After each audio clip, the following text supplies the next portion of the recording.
The first time the Galactic Council received a transmission from Earth, nobody paid much attention. In a vast database of the Council's communication center on Nexus Prime, the message was filed under Unknown Species, Class 7 priority, and forgotten. That was humanity's first mistake in galactic politics. They introduced themselves politely. Commander Sarah Chun stared at the response that had taken 18 months to arrive. 3 lines. 3 dismissive lines that would change the course of galactic history. Unknown species designation, human. Your request for audience has been noted. The Galactic Council does not recognize primitive civilizations. Discontinue transmissions. Sarah crushed the printed message in her fist. Behind her, the Earth Defense Command buzzed with activity. Officers moved between holographic displays showing star charts, fleet positions, and the single alien ship that had appeared at the edge of their solar system 3 days ago. Mong. Lieutenant Rodriguez approached cautiously. The alien vessel is transmitting again. Sarah smoothed out the crumpled paper and placed it on her desk. Put it through. The main screen flickered to life, showing a creature that looked like a cross between a praying mantis and a lizard. Its 4 arms gestured dismissively as it spoke in perfect, if cold, English. Primitive humans of the 3rd planet. I am Executor Vexhai of the Hegemony Enforcement Division. Your system has been designated for resource extraction. You have 72 of your local hours to evacuate your homeworld. Compliance is not optional. The transmission ended before Sarah could respond. Silence filled the command center like a physical weight. Did he just... Rodriguez began. Give us 3 days to abandon Earth. Sarah finished. Yes, he did. She stood slowly, her chair scraping against the metal floor. Give me President Morrison. Then, give me Admiral Hayes at Luna Base. And Rodriguez. Yes, ma'am. Activate the Prometheus Protocol. Rodriguez paled. The Prometheus Protocol was humanity's deepest secret, born from 15 years of studying every piece of alien technology they could get their hands on. It had started small, a crash probe here, a derelict ship there. But humans were excellent at reverse engineering, especially when motivated. 2 hours later, President Morrison's face filled the screen in the emergency session room. Leaders from every major nation attended virtually, their expressions ranging from disbelief to rage. Ladies and gentlemen, Morrison began, we're not here to debate whether this is really happening. It is. We're here to decide how humanity responds. Premier Zhang leaned forward. With respect, Mr. President, what can we do? We have barely established colonies on Mars and the Moon.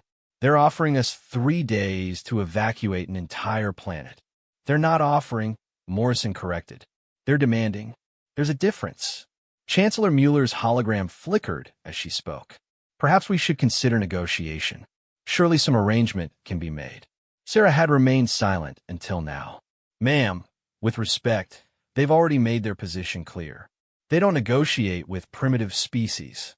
They extract resources. We are apparently just another resource to be cleared away. Prime Minister Okafor crossed her arms. What exactly are you suggesting, Commander? That we fight beings who travel between stars while we're still learning to walk on our own moon. Sarah smiled, but there was no warmth in it. I'm suggesting they may have underestimated exactly what kind of primitives they're dealing with. She activated her presentation. The first slide showed the wreckage of an alien scout ship that had crashed in the Sahara Desert in 2157. 15 years ago, we found our first piece of alien technology. Since then, we've recovered 17 separate artifacts from 12 different species. Each one taught us something new about galactic civilization, technology, and, most importantly, their weaknesses. The next slide showed a schematic of a weapon unlike anything Earth had seen before. This is the Hegemony's standard enforcement ship design. We've identified 47 critical vulnerabilities in their shielding, propulsion, and communication systems. President Morrison studied the display. Are you saying we can fight them? I'm saying we can destroy them, Sarah replied. But, more importantly, we can send a message to their Galactic Council that will make them think twice about underestimating humanity again. The room erupted in discussions. Sarah waited for the voices to die down before continuing. The hegemony ship in our system carries approximately 3,000 crew members. It's a massive vessel designed to intimidate rather than fight. They've never encountered serious resistance from a primitive species before. She changed the slide to show Earth's hidden defensive network. Weapons platforms disguised as communication satellites, railgun installations built into lunar mining operations, and something else entirely. Over the past decade, we've built the most advanced stealth fleet in known space. The hegemony won't see us coming because they're not looking for us. They think we're primitives. Premier Zhang shook his head. Even if we win this battle, what about their response? Surely they'll send more ships. Sarah's smile widened. That's exactly what we want them to do. She clicked to the final slide, showing a star map with Earth at the center. Red dots marked hegemony positions throughout the galaxy. The Galactic Council operates on the assumption that primitive species will submit or die. They've never encountered a species that fights back effectively. When humanity destroys their enforcement ship and captures their technology, it won't just be a military victory. It will be a paradigm shift. Chancellor Mueller looked skeptical. You're talking about starting a war with an entire galactic civilization. No, Sarah Corrective. I'm talking about ending one before it starts. The hegemony rules through fear and overwhelming force. But they've built their entire strategy around fighting species that accept their technological superiority. Humans don't accept anything. President Morrison called for a vote. One by one, the world leaders agreed to activate humanity's hidden defenses. It wasn't unanimous, but it was enough. As the virtual meeting ended, Sarah remained alone in the command center. Lieutenant Rodriguez approached with a datapad. Ma'am, Admiral Hayes confirms that the Luna base weapons are online. Stealth Fleet Alpha is moving into position. Captain Williams reports that his crew is ready for combat. Sarah nodded. And the special package? Loaded and armed, ma'am. Just as you specified. Sarah looked out the window at the stars. Somewhere up there, an alien ship filled with creatures who thought humans were primitives was waiting for them to surrender their planet.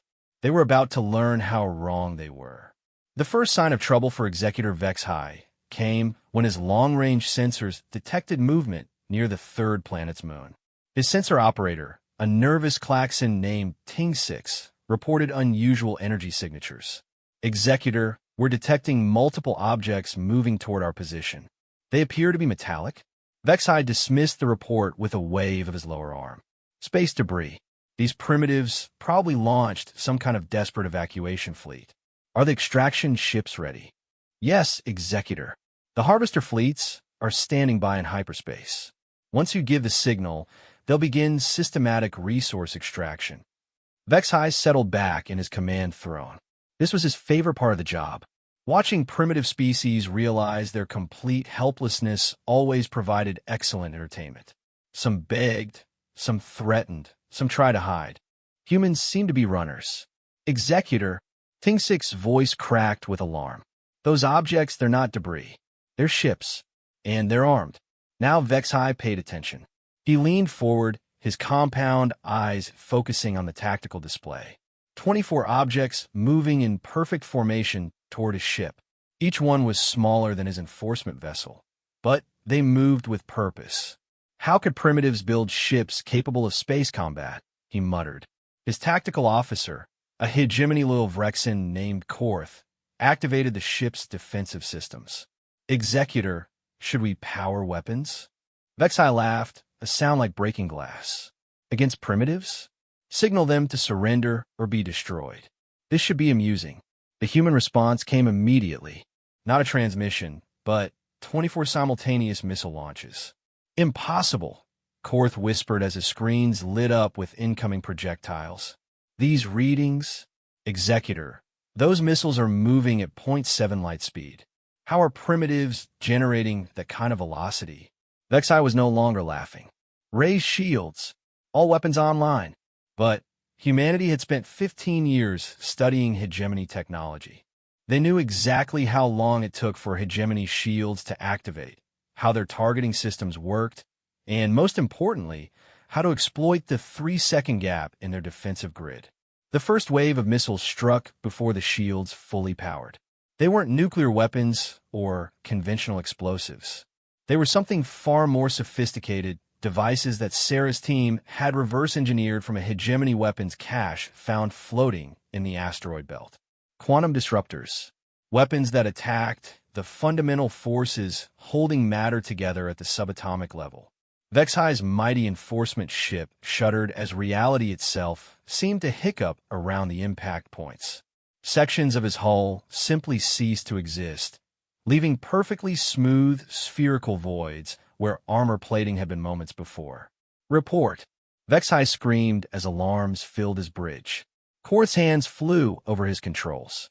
Hull breaches on decks 17 through 22. We've lost main power to sections 4 and 7. Executor, our shields are fluctuating.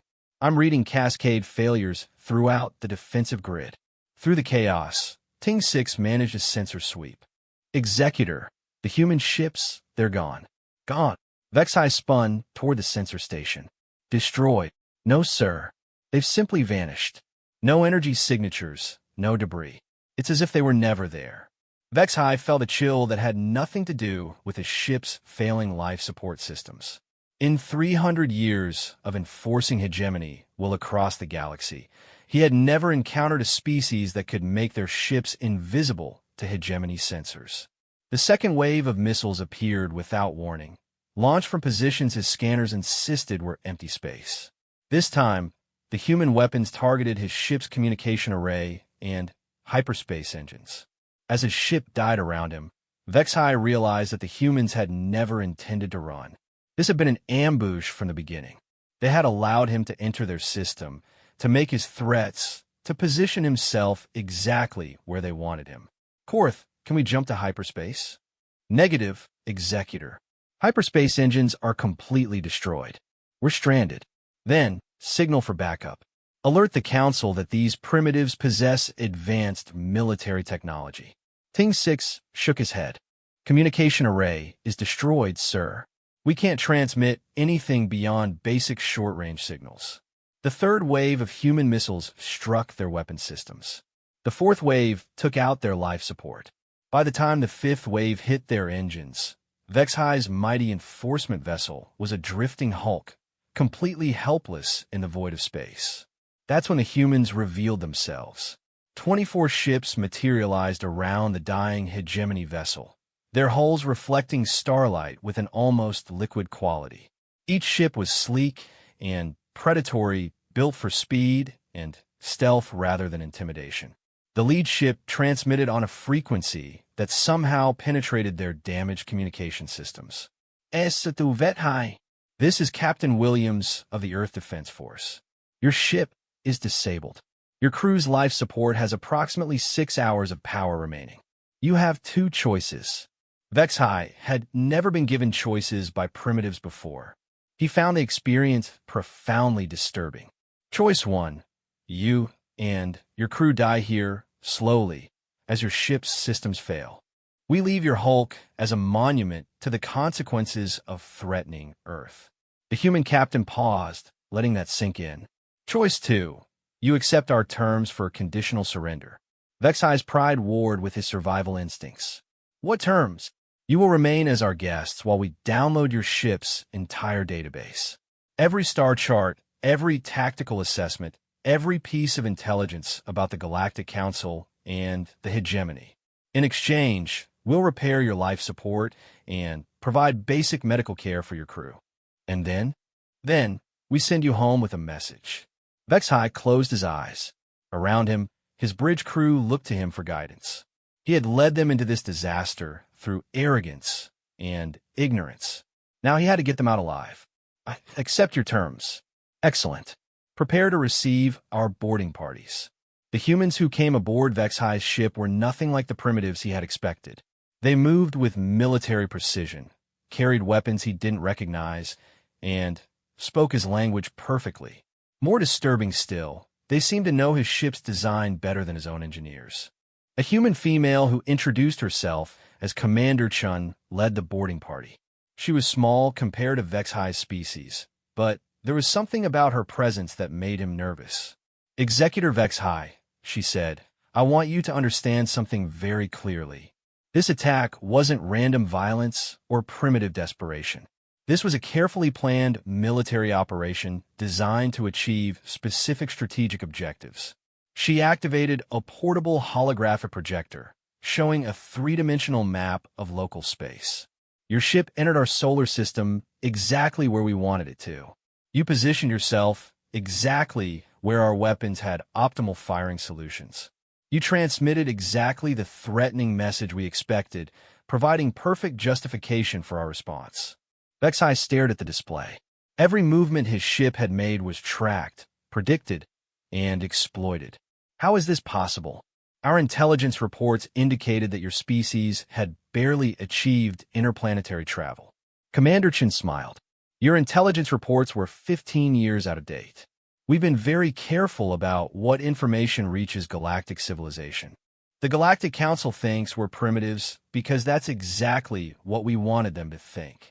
She gestured to one of her subordinates, who began interfacing directly with the ship's computer systems using technology Vex-High didn't recognize. "While Lieutenant Kim downloads your databases, let me explain what's going to happen next. You're going to return to the Galactic Council with a very specific message from humanity." "What message?" "That Earth is under the protection of the Terran Federation, and any further attempts at invasion will be met with immediate and overwhelming retaliation." Vex-High's upper arms gestured in confusion. "But there is no Terran Federation. Our scouts have confirmed that your species controls only 3 worlds in this system." Commander Chen's smile widened. "Are you certain about that?" She activated another holographic display, this one showing star charts that made Vex-High's breathing apparatus wheeze with shock. Red dots marked human positions throughout local space, not just in the Sol system, but in 15 different star systems within 50 light-years of Earth. These are hidden human colonies, research stations, and military outposts. We've been expanding quietly for over a decade, using stealth technology and careful planning to avoid detection. The Galactic Council knows about Earth because we wanted them to know. They don't know about the other 14 systems because we didn't want them to know." Vex-High slumped in his command throne. "How many ships do you have?" "Enough," was all Commander Chen would say. The downloading process took 18 hours. During that time, Vex-High watched human engineers repair his ship's life support systems with an efficiency that shamed his own crew. They worked quickly, silently, and with obvious expertise in hegemony technology. When they finished, Lieutenant Kim presented Commander Chen with a data crystal containing the entire contents of the hegemony ship's computer systems. "Everything, ma'am. Star charts, tactical assessments, communication protocols, even personal files of the crew members. We now know the location of every hegemony base within 200 light-years of Earth." Commander Chen pocketed the crystal and turned back to Vex-High. "Executor, your ship is repaired and functional. Your hyperspace engines are online, and your crew is unharmed. You're free to go." Vex-High felt suspicious. In his experience, primitives who gained an advantage always tried to exploit it. "That's all? You're releasing us?" With a message, Commander Chen confirmed. "Tell the Galactic Council that humanity formally rejects their authority over Earth or any human-controlled territory. Tell them that further attempts at invasion will be met with military force. And tell them that we're no longer hiding." As the humans prepared to leave his ship, Vex-High called out to Commander Chen. "You could have destroyed us completely. Why didn't you?" Commander Chen paused at the airlock. "Because dead messengers can't deliver warnings. The Galactic Council needs to understand that humanity isn't a primitive species to be harvested. We're a military power to be respected."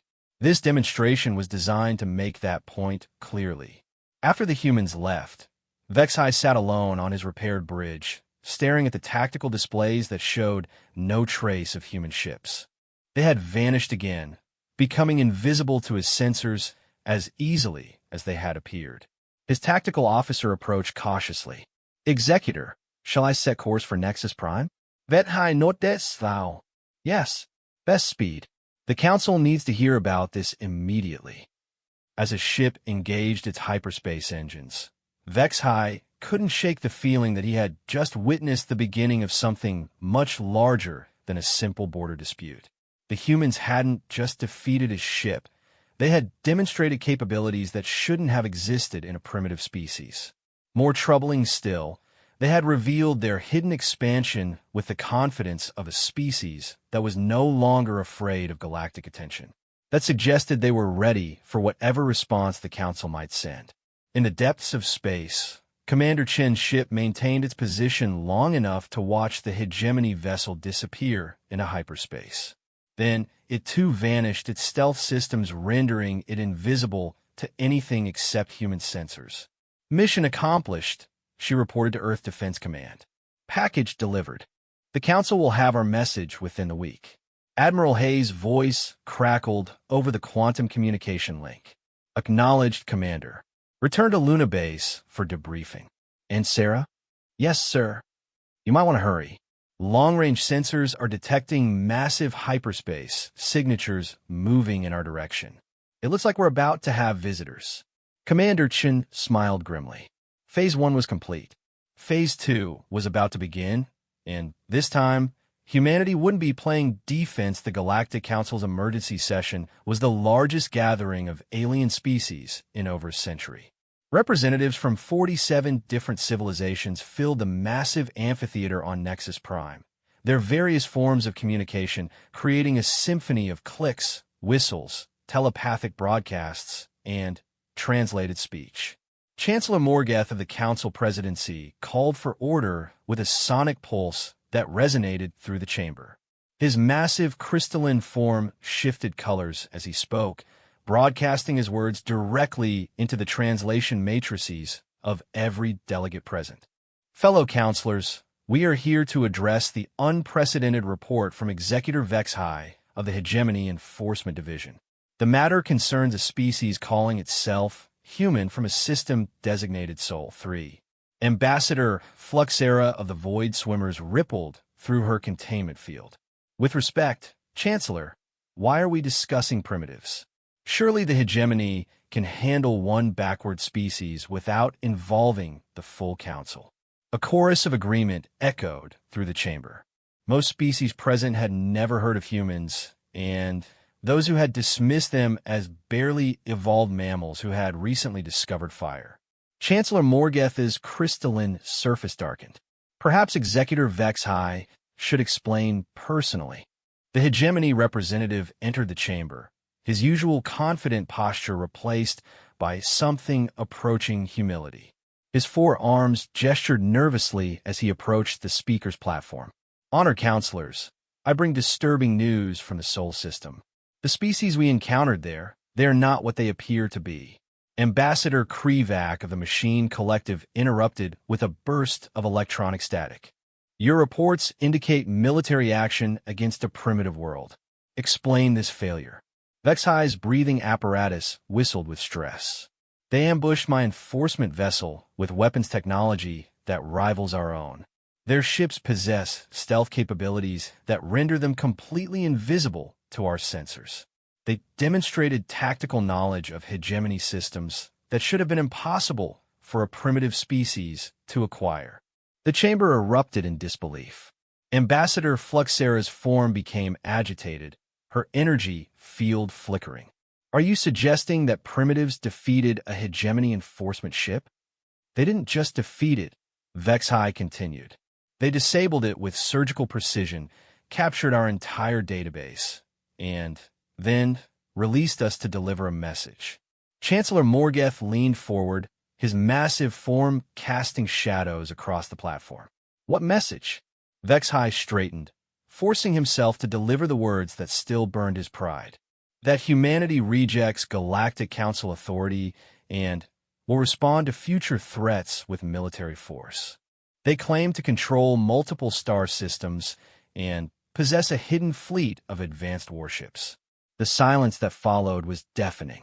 For 3,000 years, the Galactic Council had maintained order through the simple principle that advanced species controlled primitive ones. The idea that a supposedly primitive civilization could challenge that order was unthinkable. Ambassador Sikatar of the Prevari Collective finally broke the silence. Executor Vexhai, are you certain you weren't simply defeated by rebels using stolen technology? Perhaps pirates with captured hegemony equipment? Vexhai shook his head. No, Ambassador.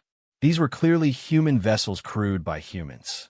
They spoke our languages fluently, demonstrated intimate knowledge of our ship designs, and possessed technology that appeared to be reverse-engineered from multiple galactic civilizations. Counselor Drachmoth of the Apex Hunters rose from his position, his predatory form radiating skepticism. Even if these humans possess some advanced technology, they cannot possibly threaten galactic civilization. A single species from one system against 47 council members? The mathematics alone make resistance futile. Ambassador Fluxera pulsed with agreement. Counselor Drachmoth speaks wisdom. If these humans wish to demonstrate their capabilities, perhaps a proper response is warranted. Show them the consequences of challenging council authority.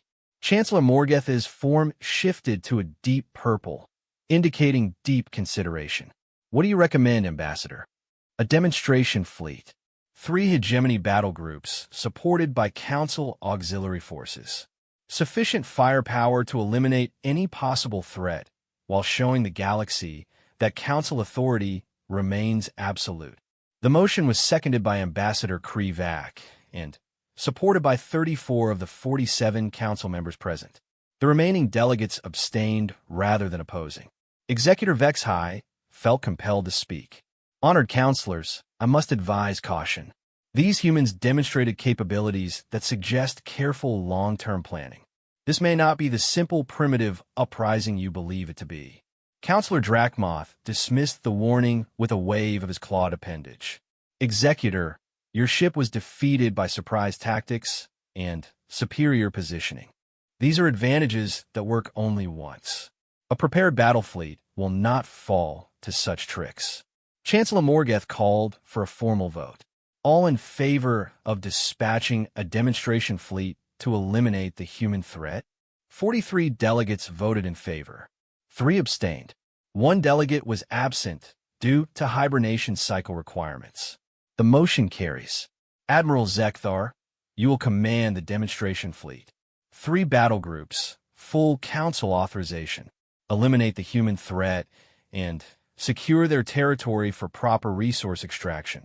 Admiral Zekthar, a massive hegemony warrior with scars from dozens of campaigns, bowed formally. It will be my honor, Chancellor. How soon do you require the human problem eliminated? Within 1 rotation cycle. The galaxy needs to see that council authority remains absolute. As the council session ended, Executor Vexhai remained on the platform, staring at the empty chamber. Something about the human encounter still troubled him. They had possessed the firepower to destroy his ship completely, but instead chose to disable and release it. That suggested either mercy or strategic thinking that went far beyond simple military tactics. Admiral Zekthar approached, his heavy footsteps echoing through the chamber. Executor, your report mentions human stealth technology. How effective was their concealment? Vexhai considered carefully. Admiral, my sensors detected nothing until they chose to reveal themselves.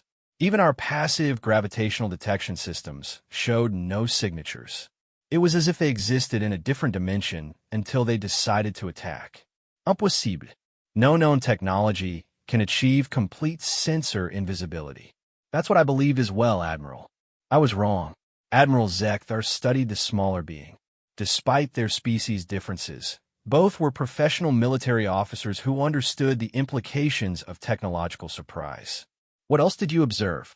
Their weapons bypassed our shields through methods I cannot explain. Our defensive systems never registered incoming threats until impact. They struck with perfect coordination, suggesting communication systems that operate faster than our ability to detect. Admiral Zekthar's scarred face showed the first signs of concern. Are you saying they possess instantaneous communication technology? I'm saying they demonstrated capabilities that shouldn't exist. Admiral, I've fought primitive species across 40 sectors. This was not primitive resistance. This was a carefully executed military operation performed by beings who understood our technology better than we understand theirs. The Admiral considered this information. Your concerns are noted, Executor. However, 3 battle groups represent sufficient firepower to eliminate any single system threat, regardless of their technological advantages. Vethai Baet Zetpetfun. Of course, Admiral. I merely suggest that these humans may prove more resourceful than anticipated. As Admiral Zekthar departed to assemble his fleet, Vexhai couldn't shake the memory of Commander Chen's confident smile. The human had spoken of hidden colonies and secret fleets with the certainty of someone holding overwhelming advantages. Either she was bluffing magnificently, or the Galactic Council was about to discover that humanity represented a threat far greater than anyone imagined. Meanwhile, in the Sol system, humanity was preparing for exactly the response the Council had decided upon. Long-range sensor arrays hidden throughout local space detected the massing hegemony battle groups while they were still 300 light-years away. Admiral Hayes stood in the primary command center of Luna Base, watching tactical displays that showed friendly and enemy positions across a sphere of space encompassing 50 star systems. The humans weren't running this time. They were getting ready to fight. Report from Reconnaissance Command. Lieutenant Colonel Park announced. Hegemony fleet composition confirmed. 3 battle groups. Total of 47 vessels, including 12 heavy cruisers and 3 Dreadnought-class command ships. Admiral Hayes nodded. Standard Council demonstration force. Designed to overwhelm primitive resistance through pure firepower superiority. Commander Chun, recently returned from her successful mission, studied the enemy force composition. Admiral, they're not bringing troop transports or occupation forces. This is a pure extermination fleet. Expected, Hayes replied. The Council has decided that humanity represents a threat to be eliminated rather than subjugated. That actually works in our favor. General Morrison, President Morrison's military aide, looked puzzled. How does facing extermination work in our favor? Admiral Hayes smiled grimly. Because it means they're not holding back. They're committing their full available force to this operation, which gives us the opportunity to eliminate significant Galactic Council military assets in a single engagement. He activated the primary tactical display, showing human force dispositions throughout local space. Ladies and gentlemen, the Galactic Council is about to learn why humanity spent 15 years building the most advanced stealth fleet in known space. They think they're attacking one primitive world. They're actually walking into the largest military trap in galactic history. The display showed human positions that made even experienced military officers whistle in surprise. Hidden bases in asteroid fields, stealth stations positioned at jump points, and mobile fleets that had been moving into position for weeks. Commander Chun, status of the Prometheus fleet, fully deployed, Admiral. 48 ships in perfect position. The enemy will jump directly into our kill zone. Stealth Group Alpha? Standing by in reserve, sir. If any enemy ships survive the initial engagement, Alpha Group will prevent their escape. And our special surprise? Commander Chen's smile was predatory. The Excalibur is in position and ready to demonstrate humanity's latest technological achievement. Admiral Hayes turned to address the entire command staff. People, we're about to engage in the most important military action in human history. The Galactic Council believes we're primitives who got lucky once. They're bringing 3 battle groups to exterminate our entire civilization. We're going to prove that humanity doesn't need luck. We have superior tactics, technology, and intelligence. He paused, looking each officer in the eye. When this engagement is over, the galaxy will know that humanity is not a species to be conquered or exterminated. We're a species to be respected, feared, and left alone. Make sure your crews understand what's at stake. As a command staff dispersed to their positions, Admiral Hayes remained alone with the tactical displays. The hegemony fleet would arrive, in 18 hours. Everything humanity had worked for during 15 years of secret preparation would be decided in the battle to come. In the depths of space, the human vessel Excalibur maintained its position at the edge of the Sol system. Unlike other ships in the human fleet, Excalibur was built around a single weapon system that represented the pinnacle of human engineering and reverse-engineered alien technology. Captain Rodriguez stood on his bridge, watching sensor displays that showed empty space. His ship was invisible to every known detection method in the galaxy, its hull composed of materials that absorbed electromagnetic radiation while deflecting gravitational sensors. Captain, his tactical officer reported, long-range sensors confirm hegemony fleet approach. Estimated arrival in 17 hours, 43 minutes. Captain Rodriguez nodded. Excellent. Signal Admiral Hayes that Excalibur is ready to demonstrate Project Prometheus. Sir, what exactly does Project Prometheus do? Rodriguez smiled. It's going to show the galaxy what happens when you threaten to exterminate humanity. These aliens think they understand the laws of physics. They're about to learn that humans have found ways to break those laws. 300 light-years away, Admiral Zekthar reviewed his fleet's tactical preparations. 47 ships arranged in perfect battle formation, their combined firepower sufficient to sterilize an entire solar system. His command dreadnought, the Absolute Authority, was the most powerful warship in hegemony space. Admiral, his sensor officer reported, we're approaching the target system. No signs of organized resistance. A few primitive satellites and mining operations, exactly as intelligence predicted. Admiral Zekthar studied the tactical display with satisfaction. The humans had made no attempt to evacuate their system or prepare obvious defenses. Either they were too primitive to understand their situation, or they were planning to surrender unconditionally. Signal the fleet. Prepare for system entry. Standard extermination pattern. Eliminate all artificial structures first, then begin planetary bombardment. Sir, should we attempt to communicate with the humans before beginning the attack? Admiral Zekthar's scarred face showed no emotion. The Council's orders were clear. This is a demonstration, not a negotiation. The galaxy needs to see what happens to species that challenge Council authority. As the hegemony fleet prepared to enter the Sol system, none of them noticed the small objects that had been tracking their movements for the past 6 hours. Human reconnaissance drones, virtually undetectable and equipped with quantum communication arrays, had been reporting fleet positions directly to Admiral Hayes. The battle for humanity's survival was about to begin, but the Galactic Council was about to discover that they had severely underestimated exactly what kind of species they were trying to exterminate. In conference rooms throughout human space, military commanders received their final orders. This wasn't just a defensive action. It was humanity's formal announcement that they were ready to take their place as a major power in galactic civilization. The hegemony fleet entered the Sol system expecting to find helpless primitives. They were about to encounter humanity at war. Admiral Zekthar's fleet emerged from hyperspace at the edge of the Sol system with the precision of a military force that had conquered dozens of primitive worlds. 47 warships arranged in a perfect formation that maximized firepower while minimizing the chance of surprise attack. The Admiral stood on the bridge of his flagship, the Absolute Authority, studying sensor readings that showed exactly what he expected: a quiet star system with minimal traffic and no obvious military presence. Sensor report, he commanded. Commander Veltar, his tactical officer, manipulated the holographic displays with practiced efficiency. Admiral, we detect standard primitive infrastructure.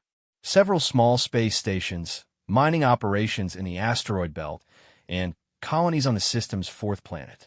No significant military installations visible. Admiral Zekthar nodded with satisfaction. Any response to our arrival? Negative, sir. A few civilian transmissions expressing confusion and fear, but no organized military communication. Excellent. Signal the fleet to begin standard extermination pattern. Eliminate all artificial structures before proceeding to planetary bombardment. As the hegemony fleet advanced into the system, Admiral Zekthar felt the familiar satisfaction of overwhelming force being applied to a helpless target.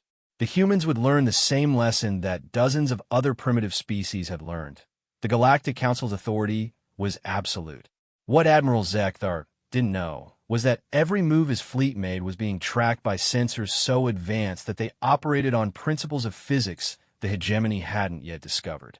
Hidden throughout the Sol system, humanity's defensive network watched and waited. On Luna Base, Admiral Hayes watched the enemy fleet's approach with cold calculation. 15 years of preparation had led to this moment. The most powerful force in local galactic space was walking directly into humanity's trap. Admiral, Commander Chen reported, enemy fleet has assumed standard extermination formation. They're moving toward our outer defense perimeter exactly as predicted. Stealth fleet status. All ships in position and holding. The enemy has no indication of our presence. Admiral Hayes studied the tactical display that showed both visible and hidden forces. The hegemony fleet appeared to outnumber humanity's defenders by nearly 3-1, but that calculation only included ships the aliens could actually detect. Signal all units. Operation Prometheus is now active. Execute Phase 1 on my command. Throughout the Sol system, human ships that had been invisible to all known sensor technology began powering their weapon systems. But they remained hidden, their stealth technology so advanced that even active targeting sensors couldn't penetrate their concealment.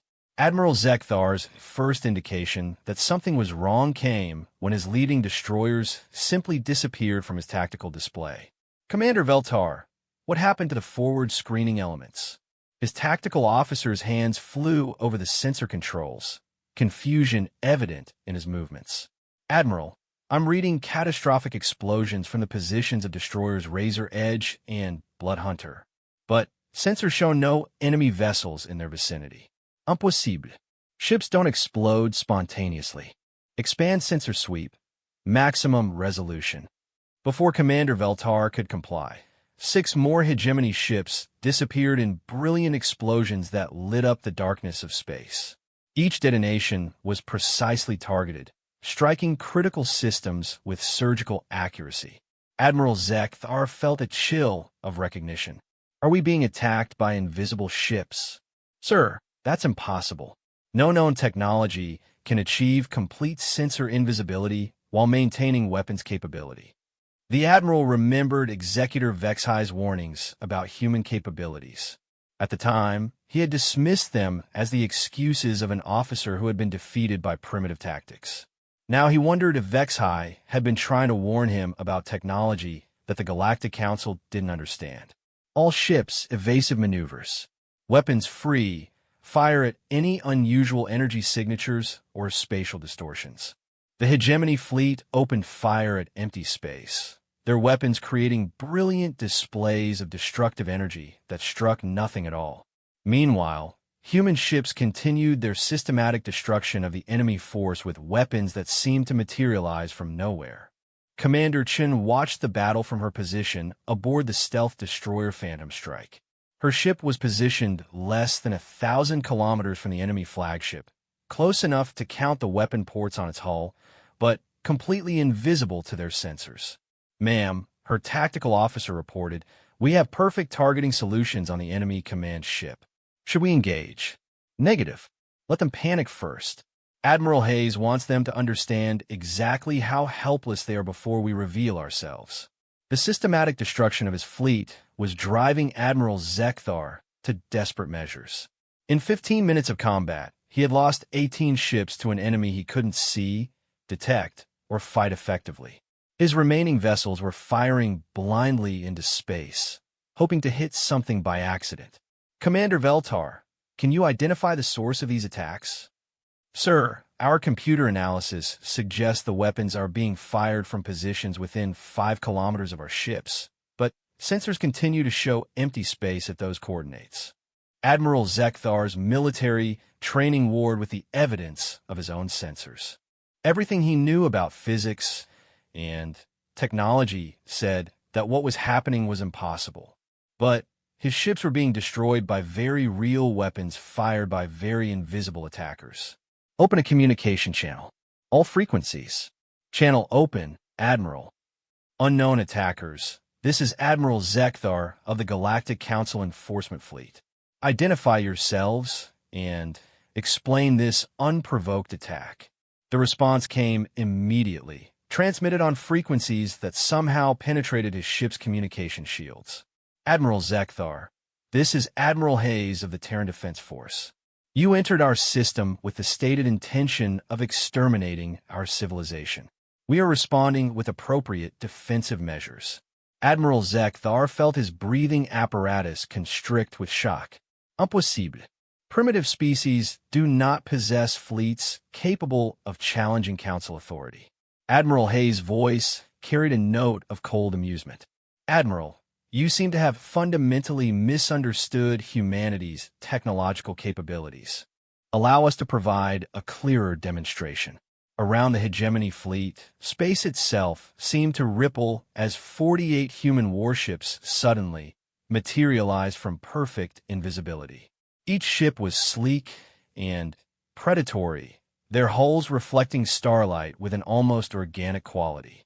But it wasn't the sudden appearance of the human fleet that made Admiral Zekthar's crew gasp in terror. It was the fact that human ships were positioned within the hegemony formation itself, occupying spaces that should have triggered collision alarms hours earlier. How? Commander Veltaro whispered. How are they inside our formation without triggering proximity sensors? Admiral Zekthar stared at tactical displays that showed human ships positioned perfectly to deliver devastating attacks to his remaining vessels. The humans hadn't just achieved invisibility. They had somehow moved through his fleet like ghosts, positioning themselves for maximum tactical advantage. Admiral Hayes, he transmitted, your capabilities are impressive. Perhaps we can negotiate a settlement to this misunderstanding. There's no misunderstanding, Admiral. You came here to exterminate humanity. We're going to demonstrate why that was a mistake. The human ships opened fire simultaneously, their weapons striking with the precision of a surgical strike. But instead of destroying the remaining hegemony vessels, the human attacks targeted specific systems, weapons, engines, communication arrays, and life support. In less than 60 seconds, Admiral Zekthar's mighty fleet was reduced to a collection of helpless hulks drifting in space. Admiral, Commander Veltar reported, all weapons offline. Engines destroyed. We're completely defenseless. Admiral Zekthar had participated in hundreds of military actions throughout his long career, but he had never experienced anything like this systematic demonstration of technological superiority. The humans had revealed capabilities that shouldn't exist while showing a level of tactical precision that suggested years of careful planning. Admiral Hayes, what are your terms?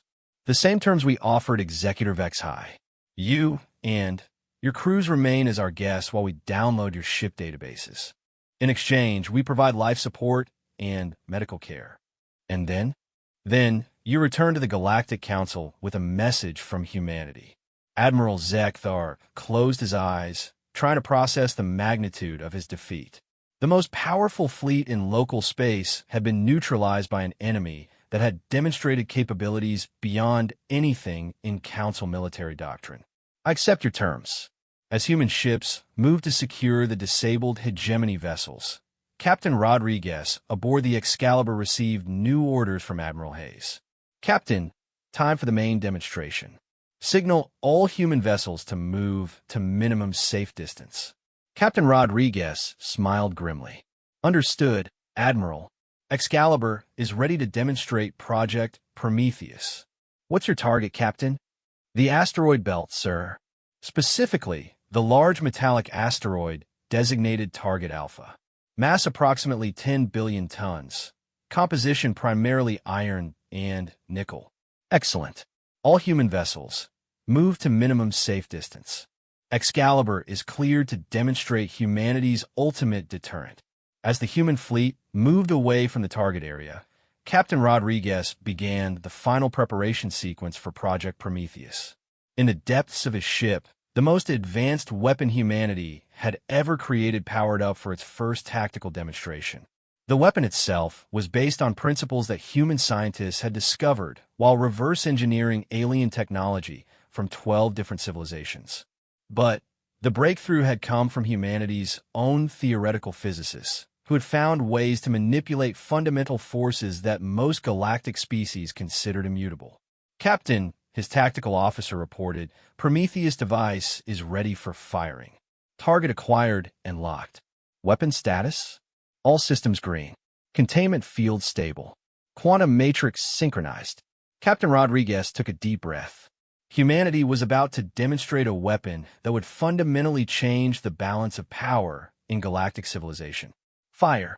Project Prometheus activated with no visible energy discharge, no massive explosions, no dramatic displays of destructive force. For a moment, it seemed as if nothing had happened.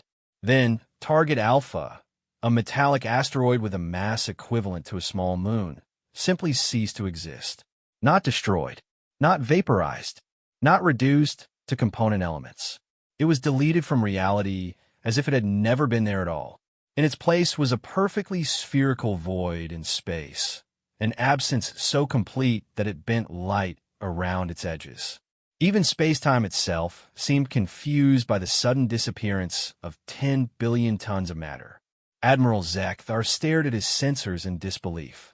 Commander Veltar, what happened to the asteroid? Sir, it's gone. Not destroyed, not dispersed. It simply doesn't exist anymore. Our sensors show a gravitational anomaly where it used to be, but no matter remains. Admiral Zekthar felt something he had never experienced in 300 years of military service: genuine terror. The humans had demonstrated a weapon that could erase matter from existence.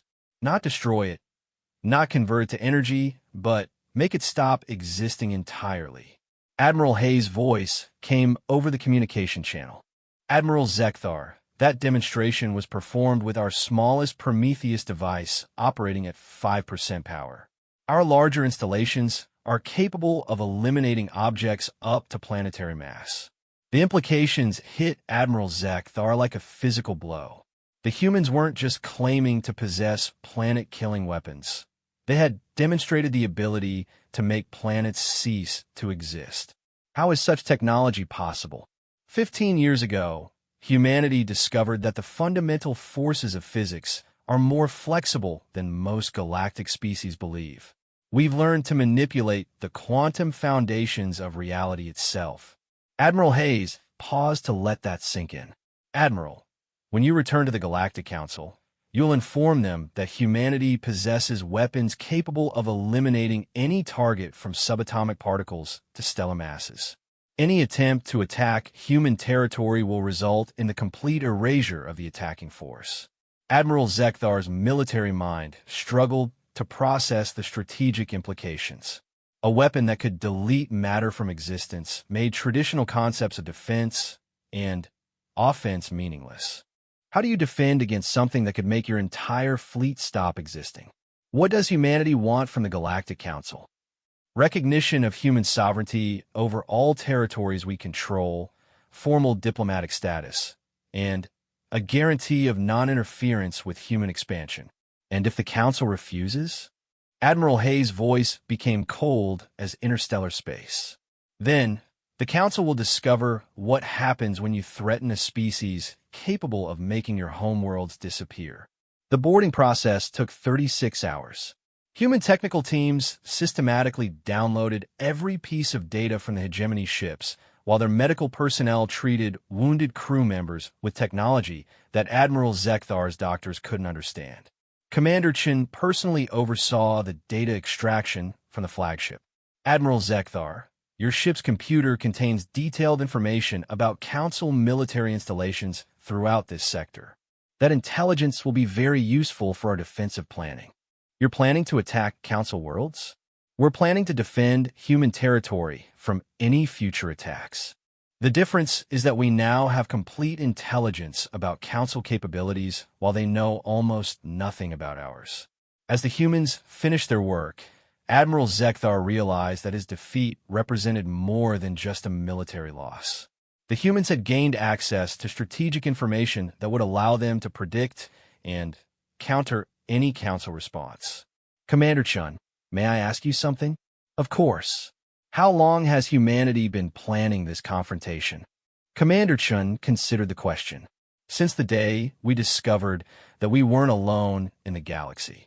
We realized that advanced civilizations would eventually notice us, and we wanted to be ready. Ready for what? Ready to defend ourselves. Ready to demonstrate that humanity deserves respect rather than conquest. Ready to prove that primitive species can become something more. She gestured toward the tactical displays showing human force dispositions throughout local space.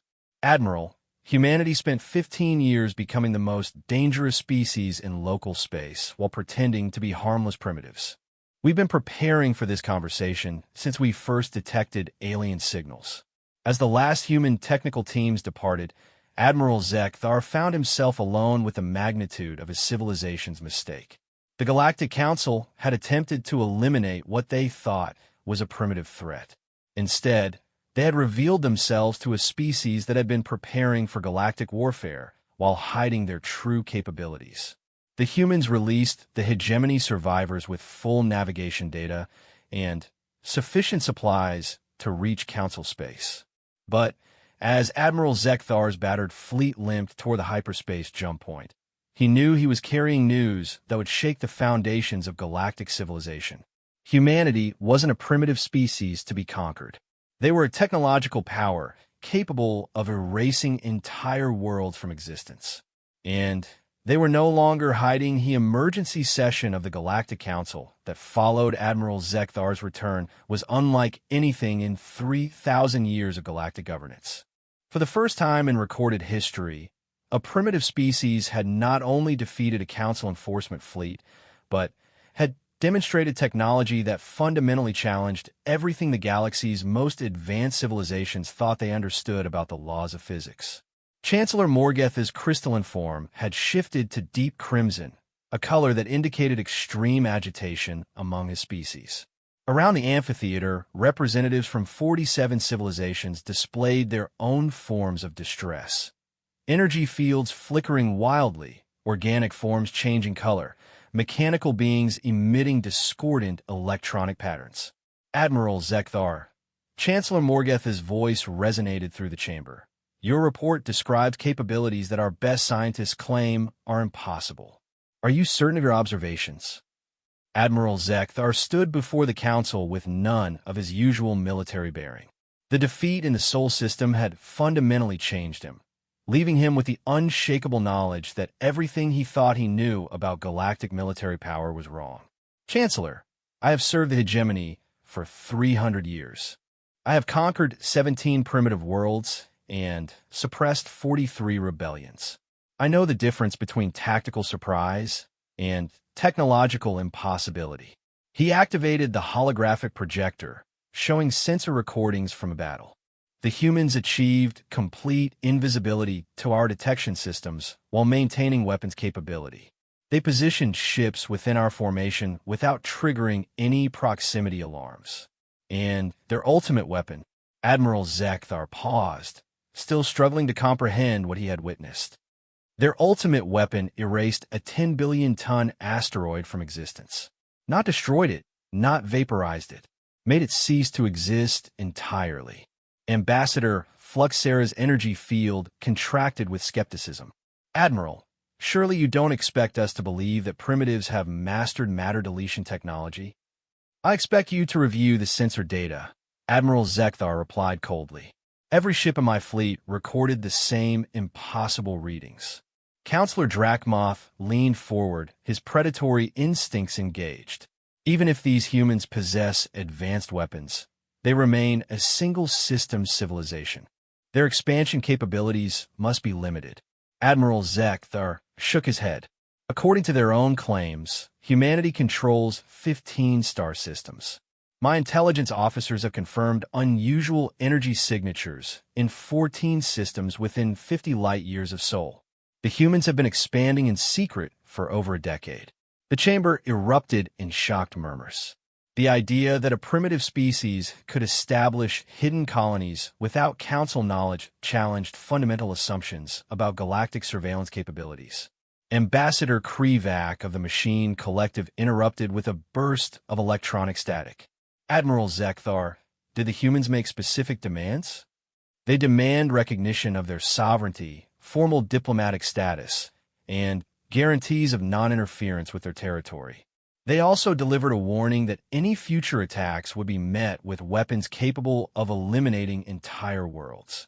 Chancellor Morgeth's form shifted to deep purple, indicating intense consideration. And if we refuse their demands? Then, they implied that Council homeworlds might begin ceasing to exist. The silence that followed was profound. For 3,000 years, the Galactic Council had maintained order through technological and military superiority. The idea that a primitive species could threaten Council member worlds was beyond their frame of reference. Counselor Vulnera of the Crystal Singers finally spoke, her harmonic voice carrying undertones of fear. Perhaps we should consider their demands. If their capabilities are as described, conventional military responses may prove ineffective. Counselor Drakmoth's response was immediate and aggressive. Yield to primitives? Grant them diplomatic status after they destroyed a council fleet? Such weakness would encourage every subject species to challenge our authority. Ambassador Fluxera pulsed with agreement. Counselor Drakmoth speaks wisdom. We cannot allow primitives to dictate terms to galactic civilization, regardless of their apparent technological advantages. Chancellor Morgeth called for order. What alternatives do we have? Admiral Zekthar's report suggests that conventional military action would be ineffective against human technology. Counselor Esikatar of the Pravari Collective offered a solution. Perhaps this requires unconventional approaches. If direct military action is inadvisable, consider economic pressure, diplomatic isolation, or alliance building against the human threat. Ambassador Krivak's mechanical form rotated thoughtfully. Or we could attempt technological espionage. Understanding human capabilities might reveal exploitable weaknesses. Or, interrupted a new voice, you could simply accept that humanity has earned its place among galactic civilizations. Every delegate turned toward the speaker's platform, where a figure none of them recognized had somehow appeared. She was clearly human, bipedal, mammalian, wearing what appeared to be a formal diplomatic uniform that incorporated design elements from multiple galactic cultures. Security forces throughout the amphitheater immediately activated their weapons, but the human woman seemed completely unconcerned by dozens of energy weapons aimed in her direction. I am Ambassador Sarah Chun of the Terran Federation. I bring greetings from humanity and formal proposals for peaceful coexistence. Chancellor Morgeth's form shifted to bright orange, indicating extreme surprise. How did you enter this chamber? Our security systems detected no unauthorized presence. Ambassador Chun smiled with the confidence of someone holding overwhelming advantages. The same technology that allowed our ships to remain invisible to Admiral Zekthar's sensors. Did you really think we would limit stealth capability to military applications? She gestured, and a holographic projector materialized from apparently empty air. Honorable counselors, humanity comes before you not as supplicants requesting permission to exist, but as equals proposing mutually beneficial relationships. Counselor Drakmoth stood aggressively. Primitives do not negotiate with the Galactic Council as equals. You will submit to Council authority or face the consequences. Ambassador Chin's smile became predatory.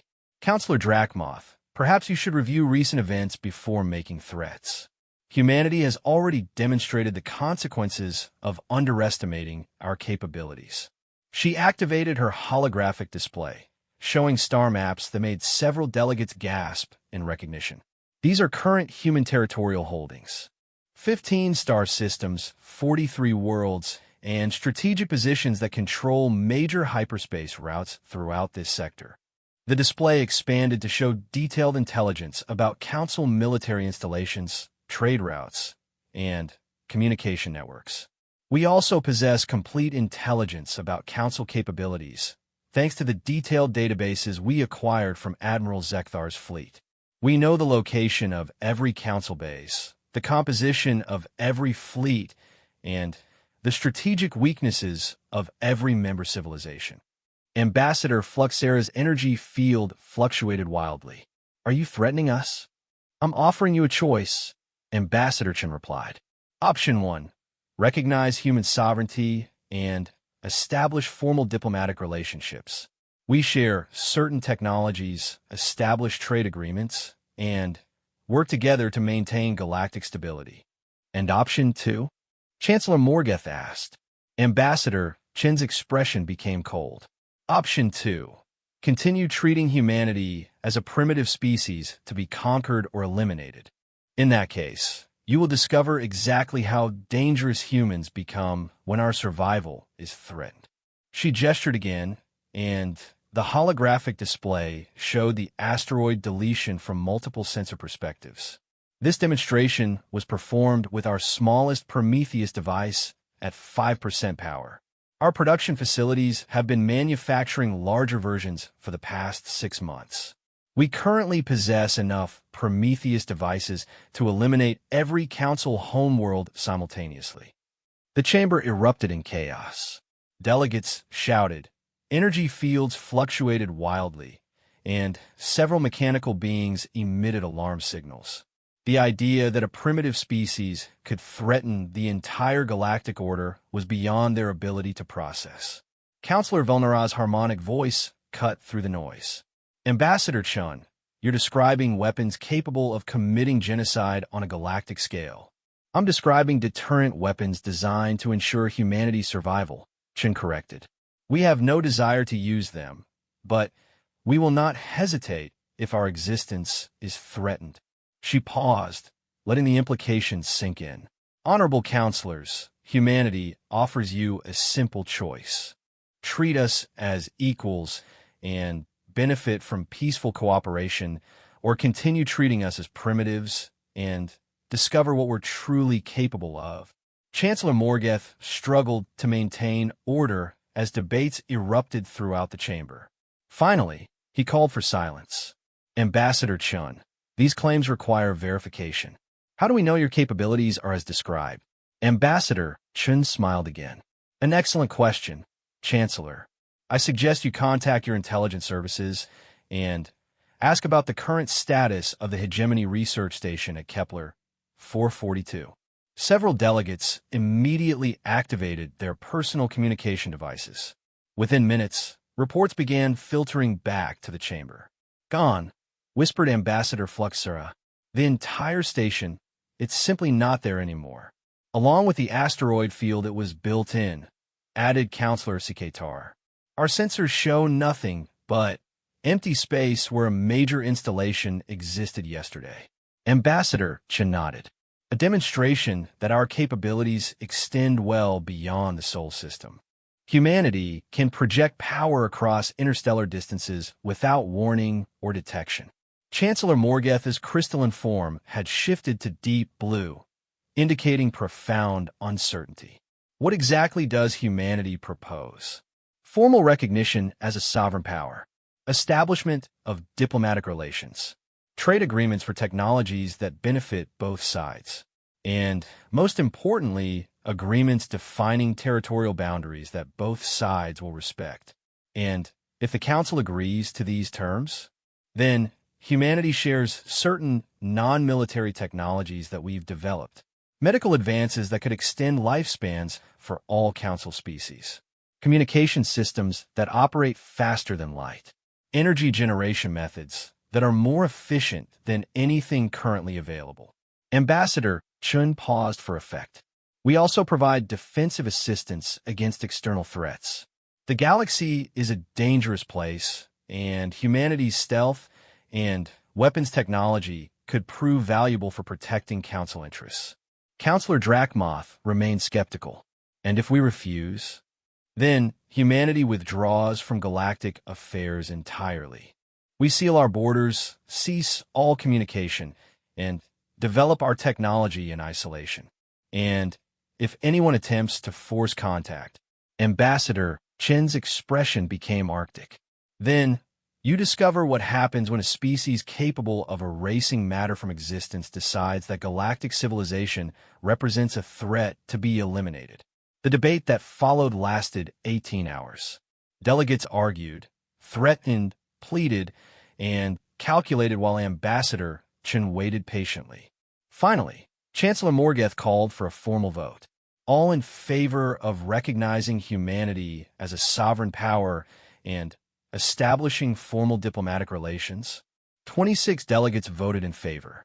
15 voted against. 6 abstained. The motion carries. Ambassador Chen, humanity is hereby recognized as a sovereign power with full diplomatic status.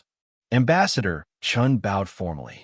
The Terran Federation accepts this recognition and looks forward to productive relationships with all council members. As the session ended, delegates approached Ambassador Chen with various proposals, concerns, and questions. But several of the more aggressive council members gathered separately to discuss alternative approaches to the human problem. Councillor Drakmoth spoke quietly to Ambassador Krivak. Recognition was necessary to prevent immediate conflict, but this situation cannot continue indefinitely. These humans represent a fundamental threat to galactic order. Ambassador Krivak's mechanical form processed the political implications. Agreed. Their technology disrupts established power structures. If other primitive species learned that challenging the Council can succeed, the entire system of galactic governance could collapse. Then, we must find ways to eliminate the human threat while maintaining plausible deniability, Drakmoth concluded. Perhaps alliance with non-council powers who would benefit from human defeat? Unknown to the conspirators, every word of their conversation was being recorded by surveillance technology so advanced that it operated in dimensions they couldn't detect. Humanity's intelligence network had penetrated council space far more thoroughly than anyone suspected. Ambassador Chen received the surveillance data through quantum communication as she departed the council chambers. The political recognition was merely the first step in humanity's plan. They knew that formal diplomatic status wouldn't eliminate the threat of future attacks. But now they had identified exactly which council members represented ongoing dangers, and humanity was very good at eliminating threats before they could materialize. The game had changed, but it was far from over. Meanwhile, in human space, Admiral Hayes received reports of the successful diplomatic mission while simultaneously coordinating humanity's next phase of expansion. Admiral, Commander Chen reported via quantum link, formal recognition achieved. Political objectives accomplished.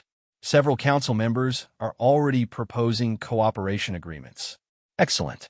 Any signs of continued hostility? Councillor Drakmoth and several others are discussing alternative approaches. I'm transmitting surveillance data now.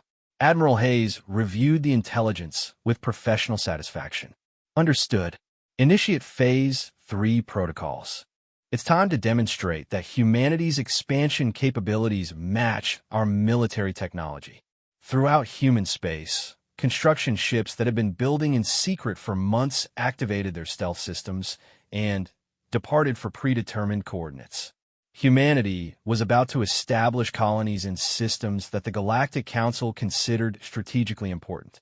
The message would be clear: humanity was no longer asking permission to exist. They were taking their place as a major power in galactic civilization, with or without Council approval. And anyone who tried to stop them would discover exactly why threatening humanity was the last mistake any civilization ever made.